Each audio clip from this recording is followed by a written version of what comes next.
povo de Jesus, digam amém. Amém. Isso foi? Tem alguém lá?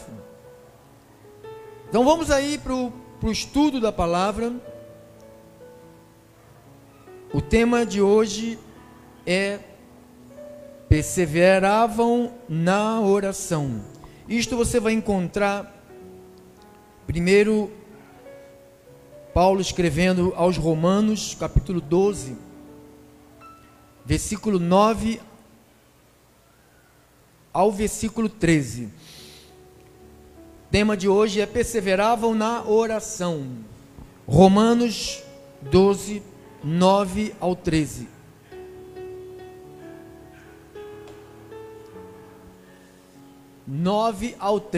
Romanos 9 ao 13. Diz assim a palavra do Senhor. Se você quiser acompanhar na sua Bíblia, beleza? Se você quiser acompanhar aqui na tela, diz: o amor seja sem hipocrisia, detestai o mal, apegai-vos ao bem, amai-vos cordialmente uns aos outros com amor fraternal, preferindo-vos em honra uns aos outros. No zelo não sejais remissos, sede fervorosos de espírito, servindo ao Senhor.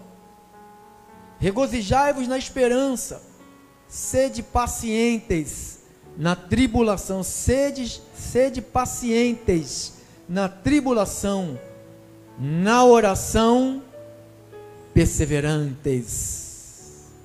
Compartilhai as necessidades dos santos, praticai a hospitalidade. Abençoai os que vos perseguem, abençoai e não amaldiçoeis. Oremos ao Deus Cristo. Senhor Jesus Cristo, teu é o reino, é o poder, é a glória para sempre. Entregamos, Senhor, este momento glorioso. Usa, Senhor, estes 20 minutos, com muita sabedoria. Fala ao coração dos que encontram-se aqui dentro e às centenas que nos acompanham pelas nossas programações de rádios. Mais de 4.000 ovelhas provavelmente estão nos ouvindo agora e serão totalmente abençoadas com estas verdades. Eu oro no nome de Jesus Cristo, que o poder do Altíssimo revista o teu povo, transformando a tua igreja numa igreja viva, poderosa, gloriosa. Eu oro em nome do Senhor Jesus, e os santos de Deus digam amém. Dá-lhe um aplauso ao nosso Senhor, bem forte. Glórias a Deus. Obrigado, meu irmão, obrigado a todos os cooperadores desta casa de oração. Você sabe que todas as terças-feiras nós tiramos para falarmos sobre oração. E nós, desde que começamos nessa visão de ministrarmos o que é oração, nós aprendemos que oração, ela divide em duas partes. Tem a primeira parte, que é o orar, e tem a segunda parte, que é a ação. Então eu disse nesses cultos, né, que muita gente sabe muito fazer a primeira parte, orar muito, mas na hora da segunda parte, da ação, essas pessoas, elas não têm iniciativas e elas não agem. E quando você não age depois que você ora, a tua vida não sai do lugar, mesmo você tendo feito uma oração gloriosa. Então, a oração e a ação, elas se combinam. Então tem que ser orar, quer dizer implorar, suplicar, exprimir, pedir insistentemente. Ação, agir, manifestação com força no seu comportamento. Então existe essa palavra que se divide em dois. Se você não entender isto, tu vais perder muito tempo na sua vida. Você sabe muito bem que muita gente tem deixado de congregar, muita gente tem abandonado a fé, porque elas vão em busca de igrejas e igrejas, em busca de uma oração poderosa, de alguém que seja milagroso, poderoso, que venha a orar, fazer uma prece, uma reza, e tudo vai ficar bem para a pessoa que recebeu a reza. Só que não funciona dessa maneira. Se você pegar na Bíblia, você vai ver a Bíblia mostrando, na maioria das orações, acompanhada de ação. Eu disse, nem a oração, nem só orar, nem só agir separado funciona. Tem que ser o orar e a ação. Se você tiver ação, mas você não tiver a oração, talvez a tua ação vai te levar para o buraco. Você possa tomar iniciativas. Quantas pessoas estão sofrendo hoje porque se casaram mal? Só tiveram a iniciativa de ação, de ir atrás de um marido, de ir atrás de uma mulher, e não oraram para perguntar para Deus, é da tua vontade? Entendeu, abençoado? Então, uma coisa junta com a outra, para que você tenha resultado. Então, é isso nós falamos, né? Bastante, mostramos exemplos de homens que foram para receber a cura, teve que ir lá lavar os olhos no tanque, né? Não foi só orar, foi a ação, teve que ir lá lavar. O outro que, lá o profeta mandou ele mergulhar lá no rio, né? Para poder sair a lepra. Então teve a orar e teve a ação. A maioria das nossas orações, ela é acompanhada de ação. Existe orar, que nós só temos que orar. Há situações que não dá para você fazer. Quem está vivendo alguma assim? Por exemplo, alguém que está sentenciado pela medicina, alguém que o médico falou, está com uma situação assim, mesmo assim você vai buscar os recursos aqui da terra, porque Deus tem dado muita sabedoria aos homens. Quem sabe disso? Outrora as pessoas morriam de dor de cabeça. Quantas pessoas morreram de pressão alta? Milhares, e caíram duras.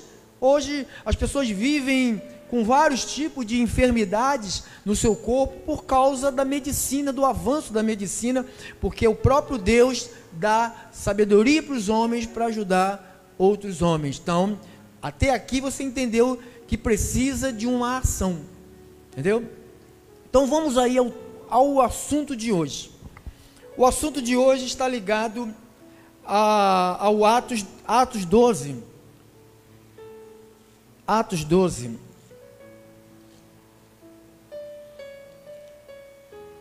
Vamos ler 1 em diante. Vamos ver o que a gente pode extrair aí desse texto.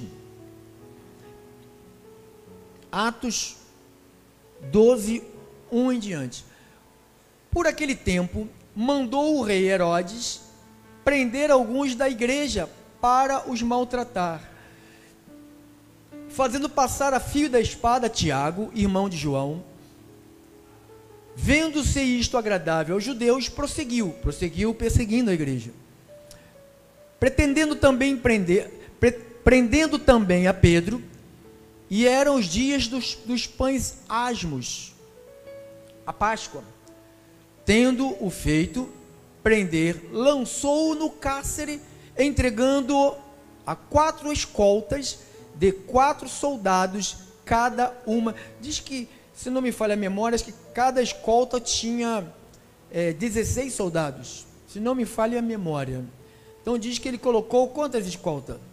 Tendo feito, prendeu e lançou no cárcere, entregando-o a 4 escoltas de 4 soldados cada uma, para guardarem, tencionando apresentá-lo ao povo depois da Páscoa. Então o rei mandou prender um homem de Deus,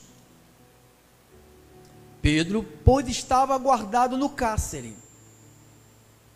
E a igreja? Então, quando acontece uma situação com alguém da igreja, a gente não fica olhando. Ah, a irmã está doente, poxa, que pena, né? Saúde, tá, irmã? Não, a gente ora. A gente tira um tempinho da nossa vida, sabe? Porque tem gente que só fica olhando para o espelho, não tem mais ninguém para ver. Ou é o espelho ou é a família, sabe? Tem gente que só olha para o espelho e para a família. A minha vida agora é o espelho e a família. Não, igreja não é isto. Igreja não é espelho e família. Igreja, aqui é a família espiritual. Se você não considerar essas pessoas que são nossos irmãos em Cristo como tua família espiritual, você está no lugar errado. Você está no lugar errado. Não, minha família é a família Rodrigues. Não, minha família é a família de Deus. A família de Deus é minha família também. Então, diz que Pedro estava preso, mas havia oração incessante a Deus por parte da igreja em favor dele. Sabe que, se você ler a primeira parte, você viu que Tiago foi morto. Quem leu isto comigo? Um homem de Deus foi morto. Então, por que Deus não livrou Tiago e livrou Pedro? Não sei. No dia que a gente estiver diante dele, nós vamos perguntar para ele. Mas eu não sei. Deus tem os seus decretos, Deus tem o seu propósito. Por que uns passam por uma enfermidade e ficam firmes, saudáveis, e outros ficam e vão embora? Não sei. As mesmas orações que foram feitas por Pedro, pela igreja, foi feita para Tiago. Então a gente tem que entender que há uma batalha, porque para dar um entendimento para alguns ignorantes, desculpa, eu não estou falando com os ignorantes, eu sei que você não é nenhum ignorante, dá um entendimento para alguns ignorantes, achando que as orações não têm força, não valem mais nada, não há motivo de eu orar mais. Você sabe que há pessoas que fazem parte da nossa família, da família Restituição, que não oram mais, não oram, em momento nenhum, não oram, não rezam, não se benzem, sabe, critica o católico, ele fica fazendo o sinal da cruz, pelo menos ele faz o sinal da cruz, e tem muitos crentes que nem oram. Então quem não ora não pode criticar o católico que faz o sinal da cruz quando passa em frente de uma igreja, quando passa em frente do cemitério, não pode criticar. Então uma igreja que não ora é uma igreja que não crê. Uma igreja que não ora é uma igreja que não acredita. E quando alguém não acredita, essa pessoa, ela deixou a fé, ela já abandonou a fé. Nós estamos estudando sobre a fé. A primeira mensagem foi: algumas pessoas tem que se provar se estás na fé. Então quando vem um momento de intercessão, para trás um pouquinho, irmã. Pedro, pois, estava guardado no cárcere. Pedro estava preso. A irmã pediu oração, o que a gente faz?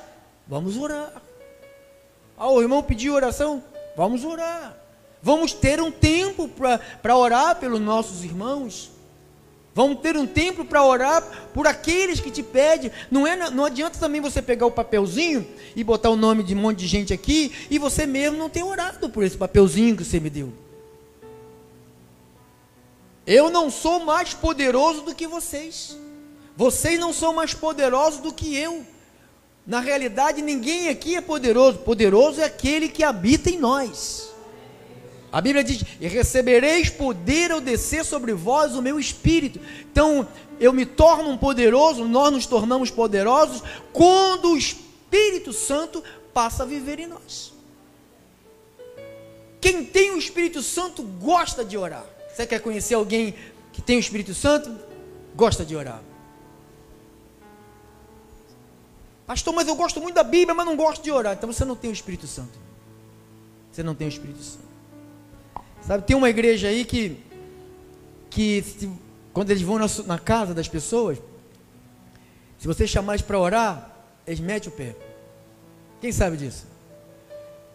Eles vêm lá, fala da Bíblia, fala do Antigo Testamento, fala tudo. Fala assim: vamos orar agora, vamos ajoelhar aqui, dar a mão aqui. Não, eu tenho com pressa, vou embora, eu tenho que visitar Joãozinho. Vaza. Porque não tem.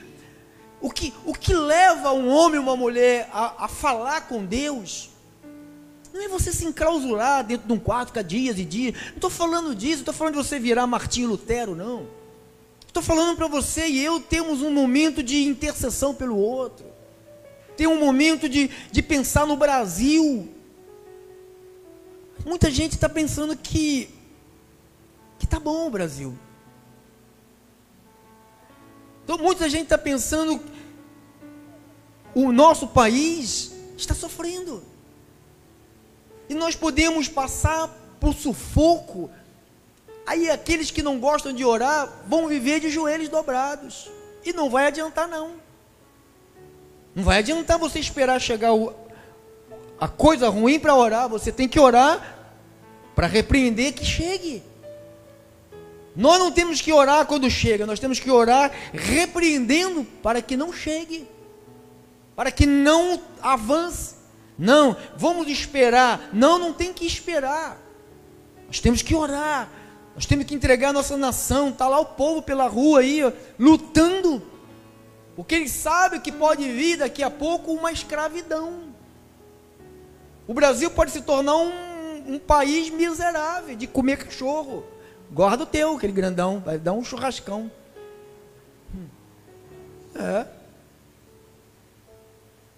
A gente brinca, porque as pessoas não sabem da realidade. Então isto é motivo de nós, como igreja do Senhor, orar.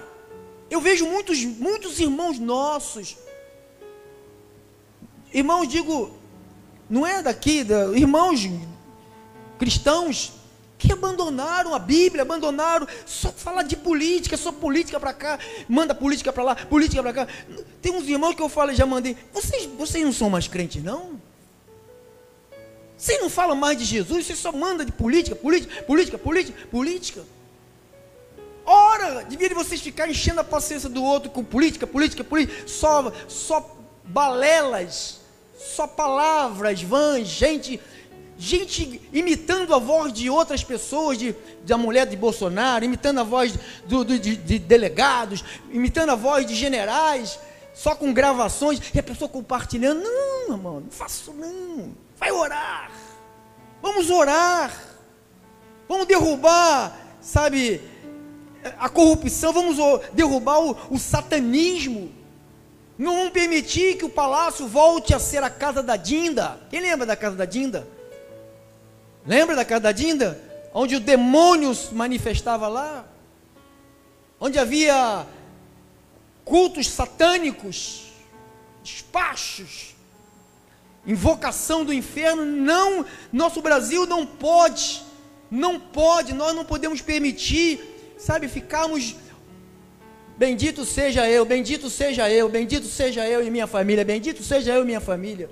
Irmãos, o Brasil precisa da tua oração, a igreja precisa da tua oração, tua família precisa da tua oração. Tem gente que já até abandonou a família, não quero saber. Ore, todos os dias eu oro pela minha família, pelos meus parente drogado. Às vezes eu fico conversando com a minha esposa, esse povo aqui é 40, 50 anos, 40 anos a gente aqui falando de Jesus e vendo a maravilha de Deus, ninguém se dobra, mas eu não me canso.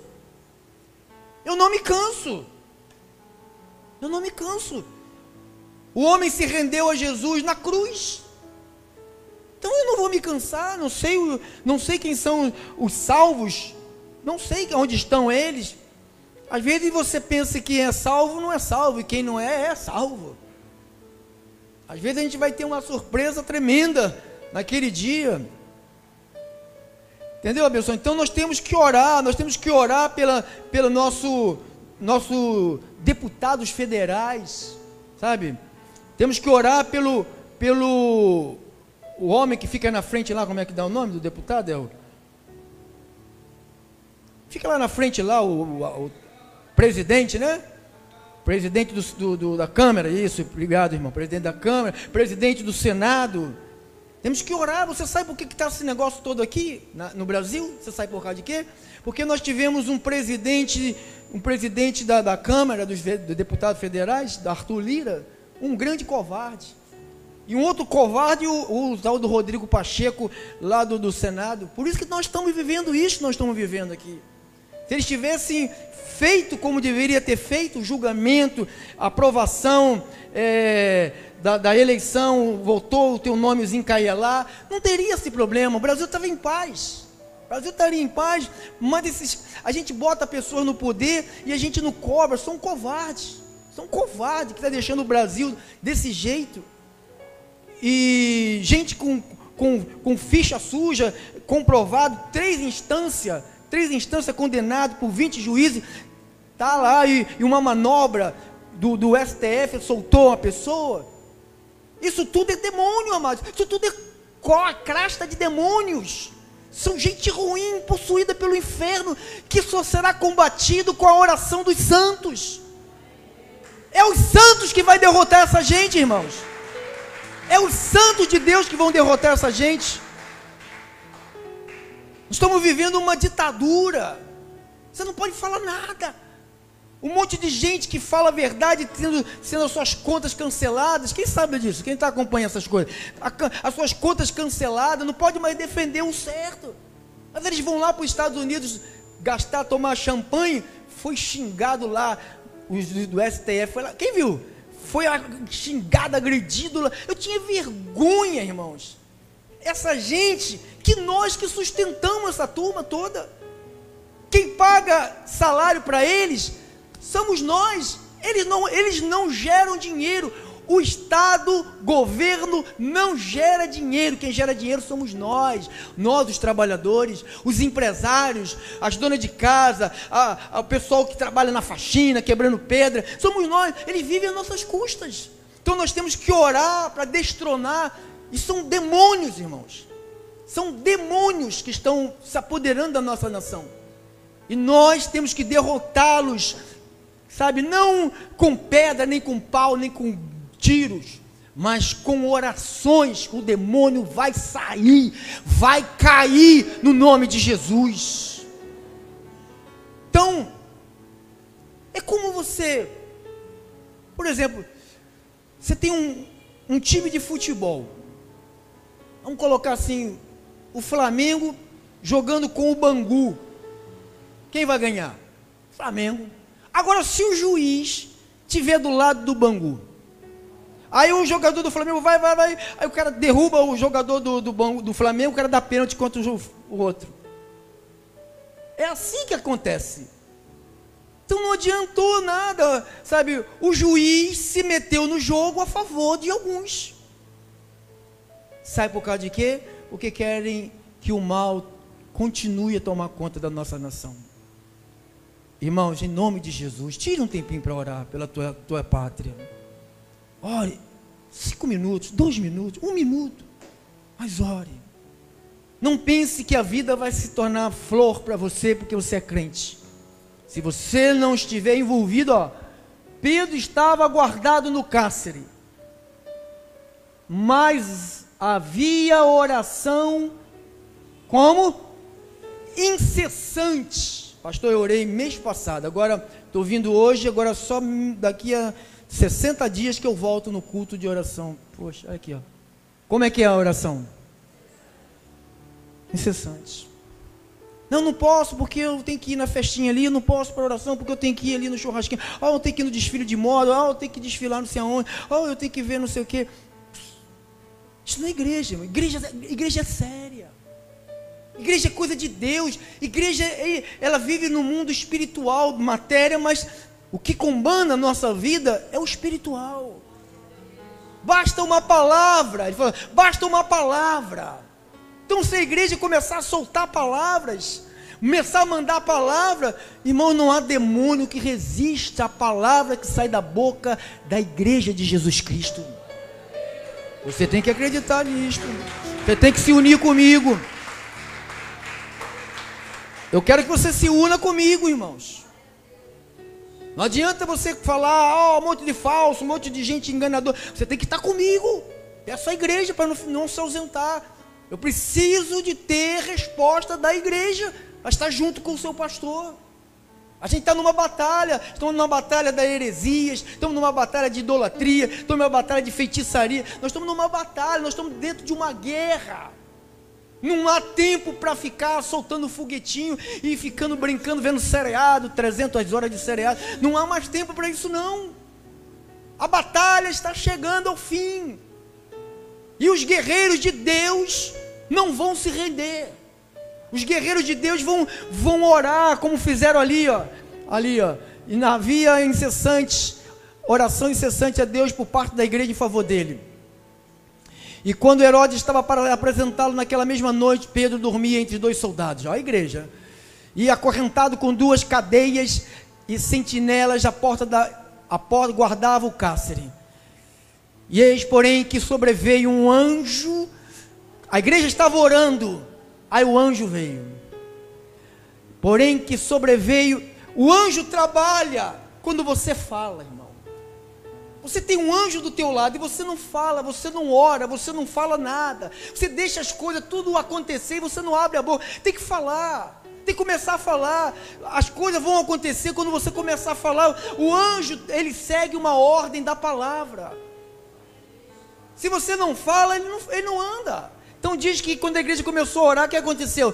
Sobreveio um anjo do Senhor e uma luz, não é umas trevas, onde está Deus é uma luz, iluminou a prisão, e tocando nele o lado de Pedro, o anjo tocou do lado de Pedro, e o despertou. Ele estava dormindo, já estava acostumando com a cadeia. O problema nosso é que a gente acostumamos com as coisas. Ele já estava dormindo. Ele foi tocado, quando é tocado, porque ele estava dormindo. Se ele tivesse acordado, ele via. Foi tocado. E o despertou dizendo: levanta-te depressa. Então as cadeias caíram-lhe das mãos. Olha o poder, irmão. Olha o poder que tem a oração. Cadeias se quebram, prisões se quebram, golpes se quebram, a artimanha do diabo é derrubada, a armadilha de Satanás contra a tua família é derrubada. Olho grande, macumba, bruxaria são derrubados contra a tua vida. E as cadeias caíram-lhe das mãos. E disse-lhe o anjo: cinge-te e calça as sandálias. Bota a sandália, não vai descalço. E ele assim o fez. Ó, tá vendo? O anjo falou e ele obedeceu. Não falou: o que é isso? Está amarrado, é um fantasma. Não, ele pôs a sandália, olhou assustado, mas ele foi seguindo as instruções. E assim o fez. E disse-lhe mais: põe a capa, está frio lá fora, põe a capa e segue. Então saindo seguia, não sabendo que era real o que se fazia por meio do anjo. Quem estava fazendo? O anjo que estava fazendo, estava operando. Parecia-lhe antes uma visão, parecia que era uma visão. Depois de terem passado pela primeira, pela segunda sentinela, chegaram ao portão de ferro que dava para a cidade, o qual lhes abriu automaticamente, e saindo enveredaram por uma rua. Então o portão se abriu. Ninguém foi lá abrir o portão se abriu por causa, começou lá atrás. A igreja estava. Então a igreja tem que orar. Que Deus fale com o teu coração. A igreja tem que orar. Assim seja. Assim seja. Agora você pode ficar de pé, sentar, ajoelhar. Eu quero que você, só peço a você que não converse. Se você quiser conversar, você pode ir para sua casa, que ainda pode sair mais cedo para casa, que nós temos 16 minutos para a gente orar ao Senhor, falar com o nosso Pai.